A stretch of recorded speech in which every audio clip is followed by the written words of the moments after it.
Do you know how to write a straight line on a blank piece of paper with no lines? Not ruled paper, not grid paper. If you don't know, I'll show you. And once you know how to do this, I am 100% confident that you have the ability to learn how to draw. Because every single thing you need to learn how to draw is used to do that. This is my guide on how to draw anything from the very beginning, no experience needed whatsoever. From my perspective as someone who figured out how to draw and taught myself as a kid. And on the 3 main levels of artist. I'm not talking about the beginner, intermediate, advanced because these labels are way too convoluted with fuzzy definitions. I'm talking about these levels, starting with the skills needed to make drawings to impress non-artists, the skills to impress yourself, and the skills to impress other artists. Back to writing on a piece of paper. Imagine you're in school and you need to write notes, but oops, you only have this. What do? This is the skill used in every single sketch, painting, and sculpture. Guesstimating. That is, you use your judgment to guess and estimate. To write in a straight line, you judge the space between the bottom of each word and the edge of the page to make sure it is the same distance with every single word. If you guesstimate it well enough, you can look at the overall sentence. Is it tilted? You can tell by judging the distance between the bottom of the word and the top of the page, or the first and last word in your sentence. If the front and back of the sentence are the same equal distance from the top of the paper, then you're fine. But if it isn't, correct the distance by writing each word in the opposite direction a little bit further than you think it should be. And if you can do this, and you can successfully learn from these instructions, I am confident you have the skills to draw. This is how I learned to draw anything in front of me. This is the only skill you need to get onto the first step of the ladder, how to impress non-artists. If we are writing on a sheet of paper that goes on infinitely on every single side, we can't use this method to judge the angle of every single line, but we live in real life, and therefore we can use this method to make perfect, straight writing. Please pause the video and try. If you tried until you succeeded, congratulations! You passed the first test. Putting aside that you have enough dexterity to make little recognizable symbols to convey a written language, it also means you have the ability to judge distances. I say judge and not measure because we're not using a grid or ruler to accurately measure anything. It also means that you can judge if something is angled and you can correct your mistakes. If at this time you still have not tried to do this, please get out a blank piece of paper and try. If you don't succeed on the first, or second, or third attempt, but you don't give up, you have the will to learn how to draw, which I think is the most important of these 4 skills. Whether you are conscious or not, every single time when you need to place a line on the paper from now on when you draw, you are judging not only the length of that line, but the distance of that line from the edge of your page. All of these examples in this video will be pencil on paper, but if you're jumping onto digital, you use the edge of your canvas. We are starting from 0, so we will start with the easiest way to draw using a photo, before moving on to drawing anything that is in front of you. Photos are easier because you have a frame, the edges of the photo, to help you judge distances. The first step is to make your paper or canvas the exact ratio of the photo you're using. The easy way is to get a ruler and measure it on your own, or you can use a proportion calculator online to size it up or size it down. Later on, you don't need to do this, but we are making this as easy as possible for you to learn the core aspects of drawing. Measure the edges of the photo on your screen because let's be real, we're using any random photo and you're not going to be printing it out. Then use rulers to draw that rectangle. I will draw on this cheap $5 roll of horrible paper from IKEA with a cheap mechanical pencil. I will show you what I'm thinking of in my head when drawing to show you the thought process. We can start our first stroke at any part of the picture, but since we don't want to smudge our drawing, I will usually pick somewhere on the left since I'm right-handed. First, we will look at a photo and find an imaginary point on the object we are drawing. Now, we judge the distance from the point to every side of the photo. But we're not thinking centimeters or inches, we are thinking of ratios. If you can judge distances, you probably can judge where half of a line is or half of a distance. So, I do this. I divide the full length of one side by half, and then I divide it again by half, and then I divide it again until it gets somewhere close to that point on the photo. You don't need to do any math. These numbers are just here to help you visualize. I use halves, but you can use thirds or both, as long as your method to judge distances is consistent. You can just think, I halved it 3 times or I halved it 4 times. As soon as you know the ratio, you can put that point down on your piece of paper. We look at the line attached to that point. If we hypothetically drew a vertical and horizontal line on that point we just drew, we can then judge how angled the line is. We notice that this line I'm trying to draw is closest to the vertical on a slight angle. How long is this line? Judge the distance of the end of that line to the edges of the photo. We use the same ratio thing again. Mark where that point is and connect those points. Congratulations! You have done the first line. Now we need to compare. Is this angle similar to the angle on the line in the photo? Is it too steep or not steep enough? Judge the distance from the edge of your line to the edge of the page. Does it have the same proportion as the photo?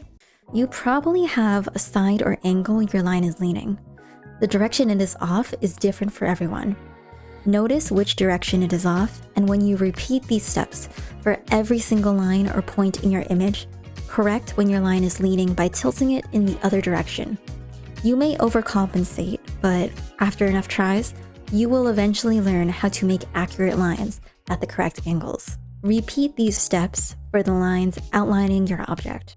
For the next lines that are closer to the middle, we are still judging distances, but this time we're not using the sides of the paper, but using the lines you already drew. Find a line that intersects with the lines you already drew. At the start of the line, judge the angle with the imaginary horizontal and vertical line, judge the distance between the start and end, and draw a line. Now repeat these steps until you're done. If you got it completely correct on your first line on your first try, you're a prodigy. But let's be real. Most people, most artists repeat these steps over and over again, noticing, correcting until these steps are perfect. That is what people are improving when they practice drawing. The judgment of each line, how long they are, the dexterity to draw a line as straight as possible, and draw a curve as accurately as possible. Speaking of curves, how do we do that? In addition to the start and end point, we will judge the apex, the point of the curve that has the sharpest turn, draw it on our page, and connect the dots. Every time you place a line down, whether you are aware of it or not, you need to make these small little judgments. Is it the correct placement, length, or curve? If it is, leave it. If it isn't, erase and try again. That's why improving your ability to make good, actual, useful judgments are so important.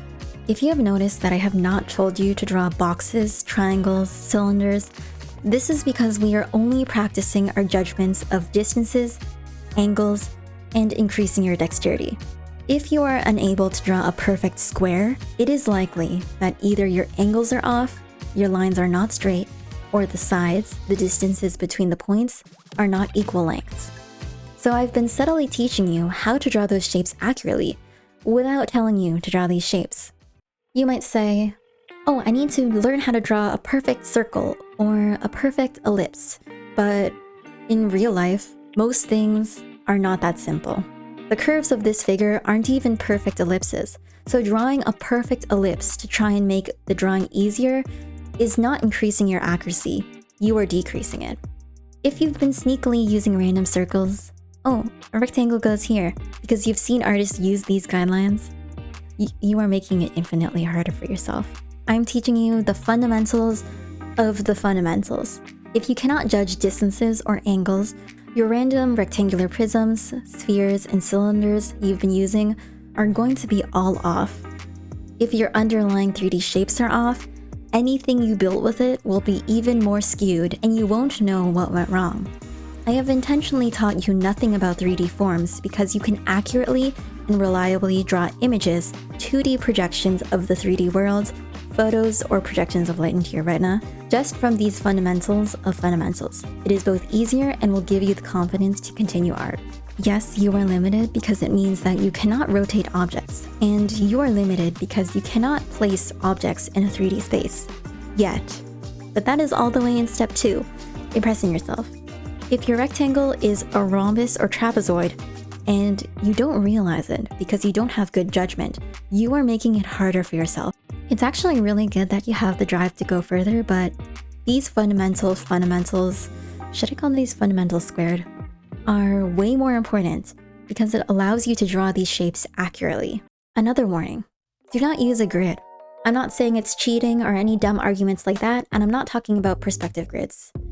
The thing is, if you use grids to draw using photos, you won't be able to transfer these skills when transitioning to drawing from real life. There are uses for grids, like when you're scaling up your drawing or transferring your drawing onto good, expensive paper, but if you want to learn how to draw from zero, and you're measuring where lines are if you use a grid, you're not using your own judgment to place those lines. Just like how writing on lined paper doesn't necessarily mean that you can write straight lines on a blank sheet. So, how do you improve the accuracy in your judgment? Why a line is off can be either one or the other or both. Either you are unable to judge distances or angles accurately on the photo, so the judgment of distances on your actual page is off, or you don't have the dexterity to draw completely straight lines or perfectly perfect curves. Distinguishing which problem you have is hard, but the solution is the same for both. Do you know what the definition of insanity is? Doing the same thing over and over again, expecting different results. So, how do you improve your drawing? You do it over and over again, expecting different results. You draw until the accuracy in your judgment increases and your dexterity increases. Yes, I'm telling you that all artists are a little bit insane. There are 3 types of insanity that motivate someone to practice drawing. Insane person A finds this loop of steps as entertaining, so they draw and unintentionally practice and get better. Insane person B has unfounded faith that by doing this over and over again, they will improve. So they practice despite hating every single step and get better. An insane person C genuinely enjoys the feeling of improvement, saying, "This last line was a little off, but I corrected it. I feel so much better." So they practice and find motivation in comparing their horrible drawings to their most recent drawings, and they get better. Improving your judgment is the hardest hill to get over, so I will tell you a little secret to get over this hill of practice. You need motivation. So, you need to become one of these insane people. I recommend becoming person A. To become person A and enjoy this loop of steps and improve, become obsessed with some type of media with a visual element. It could be any style of art. Screen caps of your favorite movie, your favorite anime, manga, game, a screenshot of music videos from your favorite musical artist. Get into K-pop if you have to. Take photos or screenshots of media you like and redraw them. If you know that what you are drawing is something you like, you will get motivation to draw and enjoy it. I think most people who draw fan art, not for money but just for the love of it, are insane person A. To be person B, you need a lot of unfounded confidence and discipline, so I'm not even going to suggest that. I have no idea how to become insane person C. I think you just need to be born that way, like how some people are born really competitive, that kind of thing. People debate whether starting realism or cartoons is better. You need motivation to go out of your way to do something and repeat it over and over for hours and hours until your judgment and dexterity improves. If realism is something you do not like, and you get bored, and you give up, you failed. I'm saying this as someone who started with realism. You can multitask and study colors with realism, but we are starting from scratch, from zero. If you give up because you're bored, you will never improve. But if you really want to draw realism and you don't have any favorite actors, musical artists, think outside of the box. Find photos of people cosplaying your favorite characters and practice using that. Warning: if you're drawing from media, specifically practicing by redrawing other people's art, it's better not to post it online unless you very clearly state the original artist or where you get the original drawing from. Because you are not the one who originally drew it. You are only doing a one-to-one copy or redraw for practicing purposes. To subtly imply that you drew everything, that you came up with it from scratch, would be deceiving people. So if you do, clearly label it as practice and credit the original artist. It's just proper etiquette. Oh wait, how do you draw from real life without any photos? Since you are not using other people's photos, you can do whatever you want with these. The only difference is the start. When before we used the edges of the drawing area to help us judge distances, we are no longer judging distances between the points and the edges of the canvas. We are only judging distances between random points on an object. A little different, but doable. Pick a random point on the object and notice the angle. How long you draw this first line will determine how big the entire image is. Every single line after we draw this first line will be compared to that first line. Draw it. Now we are on to the second line. Pick a random point on the edge of the object, judge the angle with the imaginary vertical and horizontal lines again, and draw it. Since we already know how to judge distances from our practice with photos, you should be able to figure out how long a line is and draw it. You can use ratios again. How long that first line can be compared to how long that second line is, and so forth. Every single line after that second line will be doing the exact same thing. Pick a point on the object. Judge the distance and angle compared to the lines you already drew. Draw it. If it's a curve, do the same 3 points thing as I said before. Now, you can go out into the world and draw anything that is not a photo. You don't need a frame anymore. Do plein air sketching. Go out, draw whatever you see is in front of you. For example, a bent screw, a shell. Drawing from life is harder for these two reasons. 1, there's no edges of a frame that you can use for reference. 2, you need to keep your head still, because if you tilt your head and didn't realize, whatever you're drawing can become distorted very easily. But if you practice enough and you have a good enough judgment, you can do this too. How accurate or how well do you need to draw to get onto the next step before you move on to coloring? Honestly, it depends on what you want to do next. If you want to multitask, go for it when you deem your drawings accurate enough. It doesn't need to be perfect. If you're on digital, it's easy to just overlay the photo and check your mistakes. If you're using pencil and paper, no one is stopping you from getting a ruler and protractor and measuring how off an angle is, or the length of your lines. Draw horizontal lines at each point on the photo and your drawing to see if things line up. If your drawing looks off and you don't know why, you will find the answer by drawing these horizontal and vertical lines. The problem with multitasking is that if you're learning to color and line drawing at the same time, there are many points of failure that your drawing can fail at. The lines can be off. The values, aka how light or dark a color is, can be off. The actual saturation, or how vibrant a color is, can be off. A combination of all of these being wrong can hit your morale, for one thing. Another is that if only 2 or 3 of these are wrong, you will have a difficult time trying to figure out which are wrong yourself. You will just have a vague feeling that your drawing looks weird, but you won't know what to fix. It doesn't matter if someone else can see your mistakes. If you cannot train yourself to see your own mistakes, you will not be able to fix it when it happens again on your next drawing or painting. So I told you how to spot if something's wrong with your line drawings. Draw horizontal and vertical lines, judge distances, and you will find and fix those mistakes. If you catch those mistakes early enough, you can save your drawings. But what about coloring?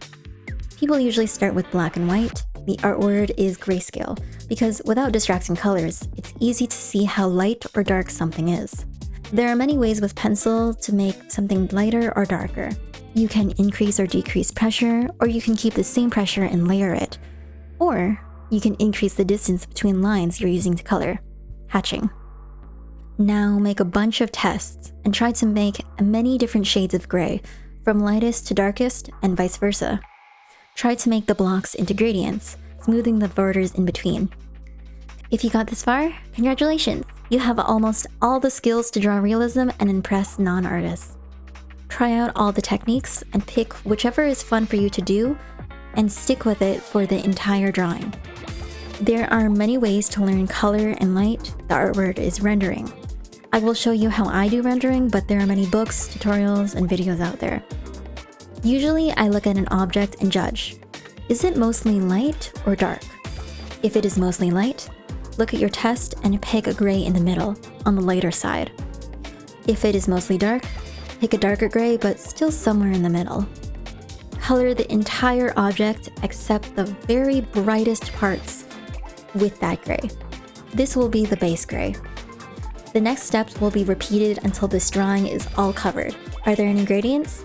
The darkest or lightest part of this gradient is which gray? Make that judgment yourself on your own painting and color in that gradient.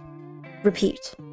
If the gradient lands on a gray lighter than your base, erase the area that needs to be lighter and go over the edge with your pencil to make the edge blurred or softer. To blur lines, I use a folded up tissue paper and rub the areas I want blurred. Now that the entire image is a blurry, soft mess, we want to define the edges and sharp shapes, so we go over those parts in the image to make them stand out. You can choose between a thick outline or go for no outline at all. It just depends on what you prefer. Look at different parts of your drawing and judge if each section matches your reference. If a section is supposed to be darker, go over it again. And if you colored too dark in some areas, erase and try again, this time using less pressure.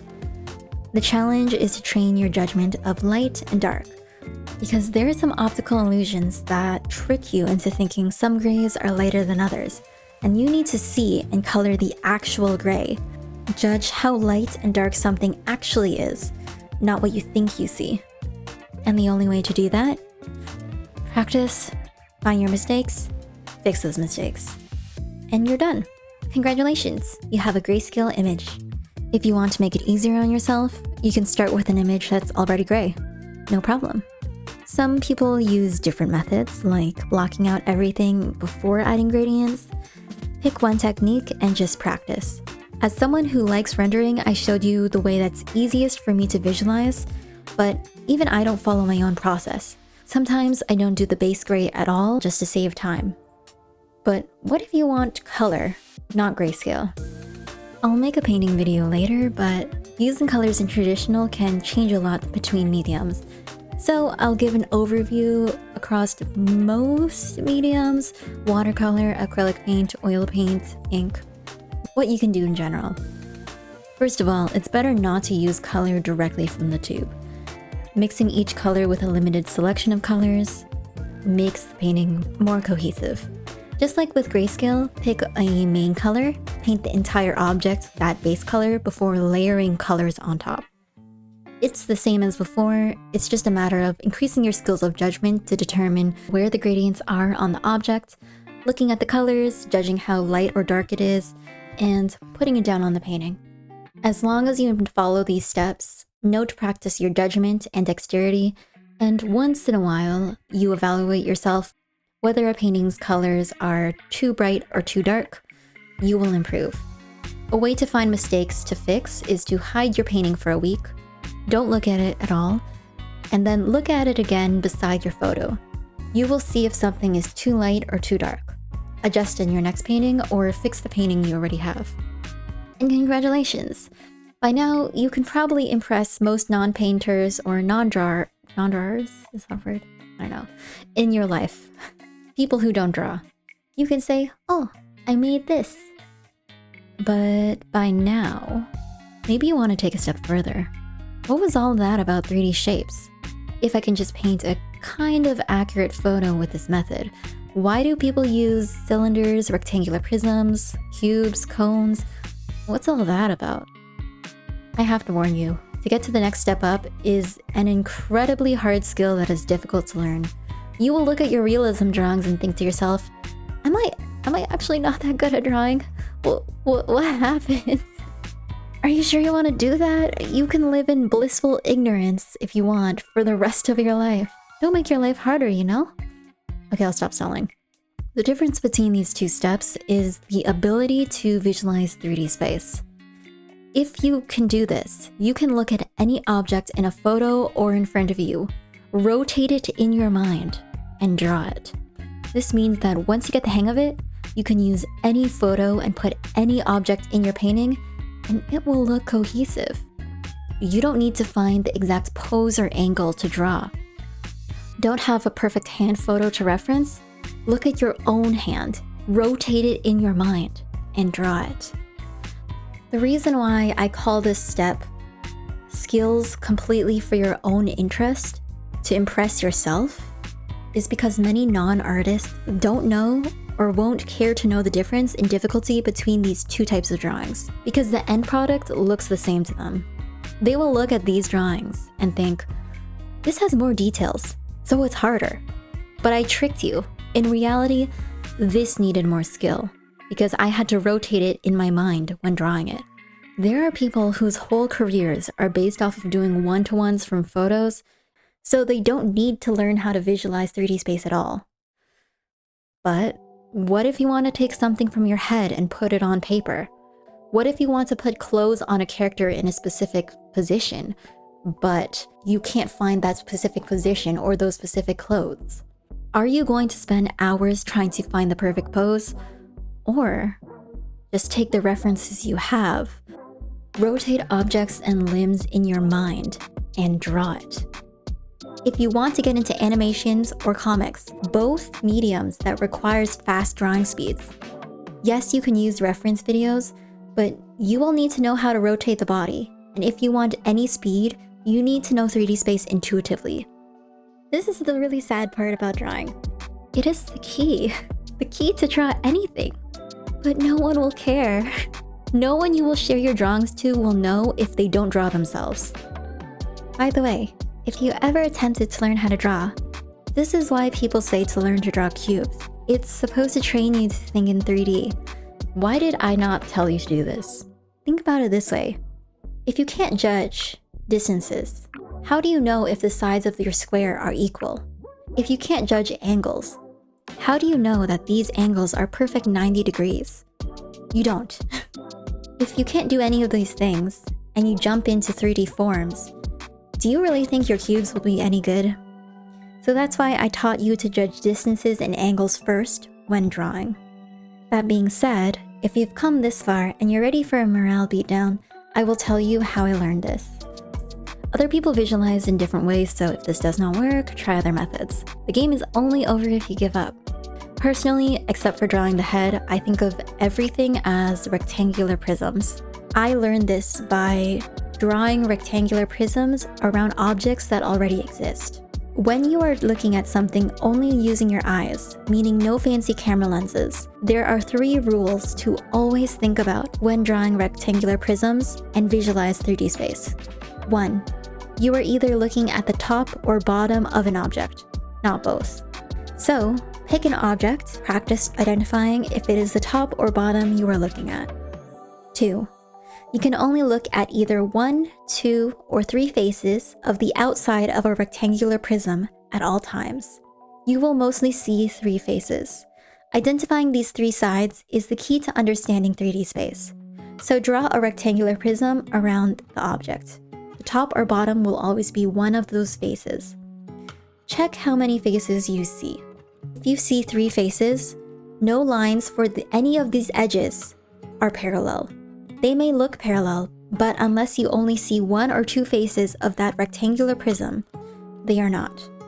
These lines will converge eventually in the far distance, because the further something is from you, the smaller it looks. Now, look at a lot of photos of objects, draw rectangular prisms around each one, and then go down my list of rules and see how many rules you broke.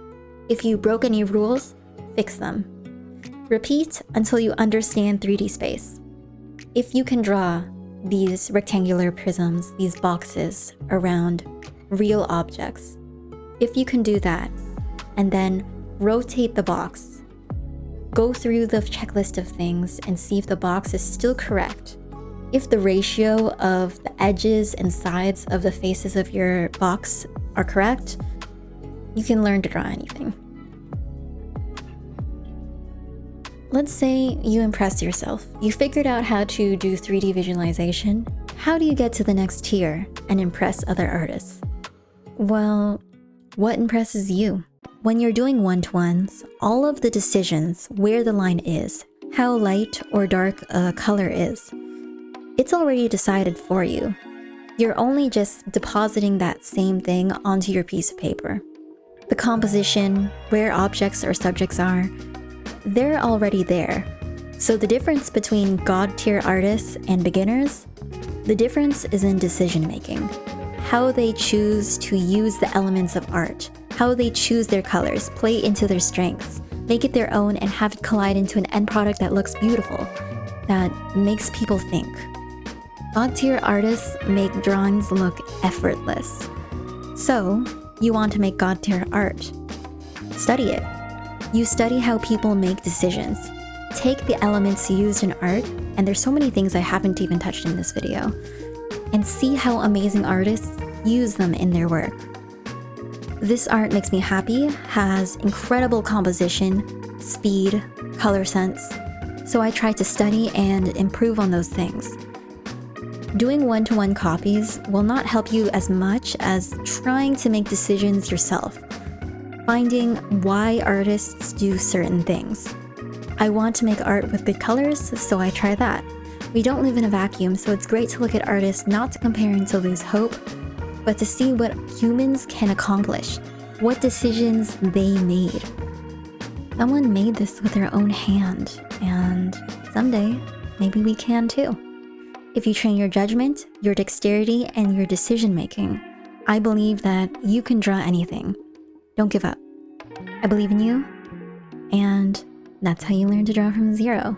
If you want more beginner tutorials and to study amazing artists together, more videos will be coming soon, and thanks for watching. See ya!